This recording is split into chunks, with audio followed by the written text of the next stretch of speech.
just a quick tutorial to explain the grid guide and how I use it and how it works. So you can see on the screen here, I have some floor plans. I have different information on the same floor plans, but I want the floor plans to show approximately in the same location on each sheet. And that's the value of the grid guide.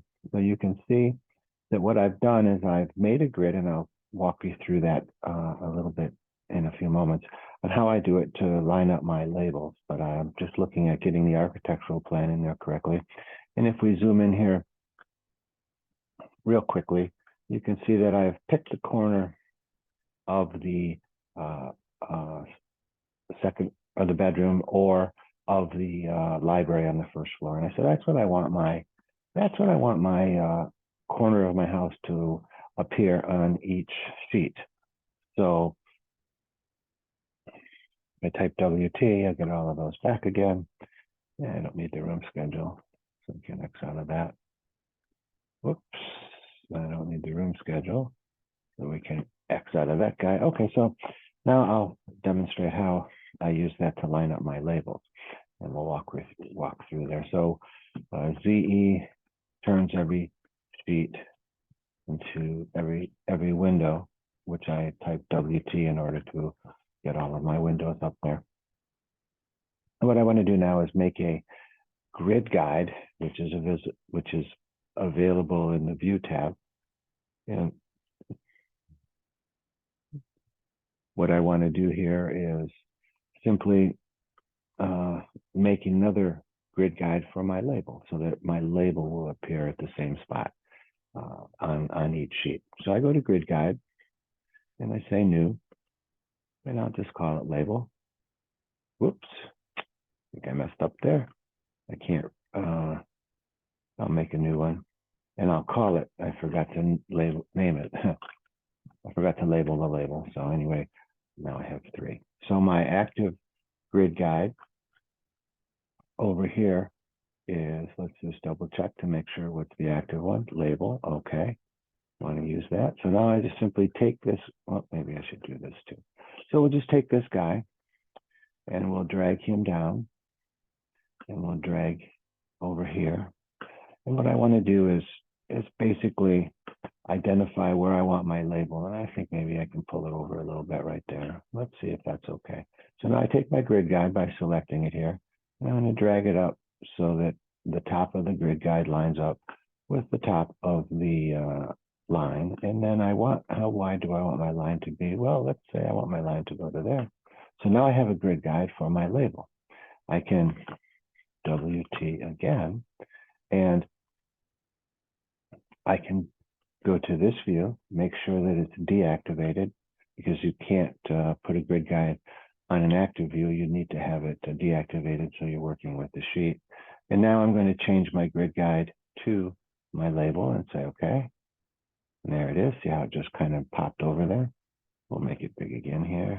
And now all I need to do is drag my label over as close as I can get it. Now to get the little end of that label, I have to click on the drawing, and that puts it right there. Okay, so WT brings them all back. Let's go to this one, make it large, and fill in only that screen. So I have my label way down here, but I can see that it's grayed out, which means that my view is active. So I'll just pull this guy up to here, make sure I put the correct grid guide there, which I want to be the label. So I'll say, okay, and there it is. So now I can grab this guy and just drag him up. And it's not necessary to be exact, because, you know, if I'm off a little bit, I'm not going to see that. I just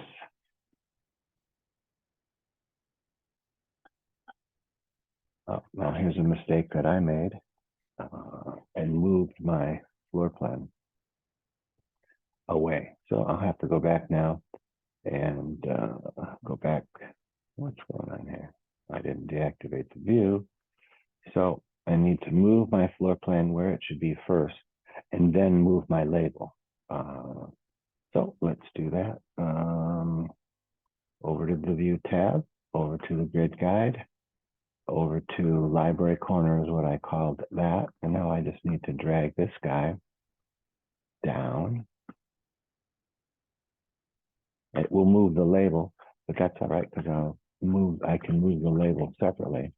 But I have to get the floor plan in there correctly first. So what I'm doing here is I'm using the arrows on the keyboard because we can just nudge this over quite nicely. Doesn't have to be exact, but it's close. Okay, so that's my corner. Okay, now when I move my floor plan, it will move the label as well. So now I'm going to go back to the View tab. I'm going to select the Grid Guide, and I'm going to say label is the grid guide that I want. And now if I just grab the label, the view is deactivated. So if I just grab the label, I can drag it up now. And done the same thing again. Undo.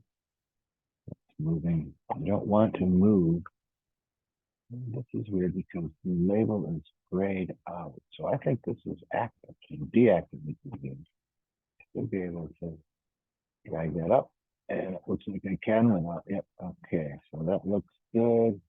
Where that is, I can activate the view, not a demonstration of I'll work on that separately, but now WT, I've got, this guy is good. Now we'll come over here, VE for room extent. My label looks good already over there. What about this guy? My label looks good here. VE looks good. Look, my corner looks good here, but my label does not. So I'll use this one. This is my active window. I'll change it back so I'm only working on one big one. And I'll change my grid guide to the label. It's okay. And now I need to move my label, deactivate the view, make sure that that view is deactivated. It is, okay. So all I want to move is the label. I don't want to move the plan because I've already located the plan where I want it to be. A little keyboard action here with the arrows, which helps. Now, if I click on the plan, I get my little dot on the end there and I can drag it over. Okay. WT again, just to see what have I got. If this has the label and the plan in the right place, this has the plan but not the label. WT ZE label, label, label, plan, label. Okay, so I have one more to do. So we'll pick this, make this the active window, make it big again. And in my grid guide, I'm going to say, give me the label grid guide, which changes to that. And I want to make sure that I just grab the label. I don't want to move the floor plan because I've already placed that. Now I do want to move this little end of the label, so I click over here. And then we'll go back to WT to see all my windows. And ZE for this one. Label, label, label, label. Whoops. Oh, that's the corner. But I already did that one. Okay, so we'll make this the big window. To fill the whole space. I still have a corner there. Let's see. This looks like a grid guide. Label, okay. Yeah, need to move it. Okay. I don't want to move the floor plan. I only want to move the label. Click on the drawing so that I can get that little bubble at the end there. WT, take a look at all of mine. ZE, label, label, label, label. Okay, so that's a real quick view on how the label or the grid guide works in terms of laying things out so that they kind of appear approximately in the same location on each plan. And I'll just finish up by saying I'm using a ultra wide screen, which I find that works very well for Revit, and it's about $500. SCEPTRE. They're not a sponsor. I have no advertising. I don't monetize these videos. I just share them. But that's the monitor, and I find it to be very useful for working on, but it's not that great for making presentations on YouTube. But that does show what I have. So I hope this is helpful for some of you. And bye.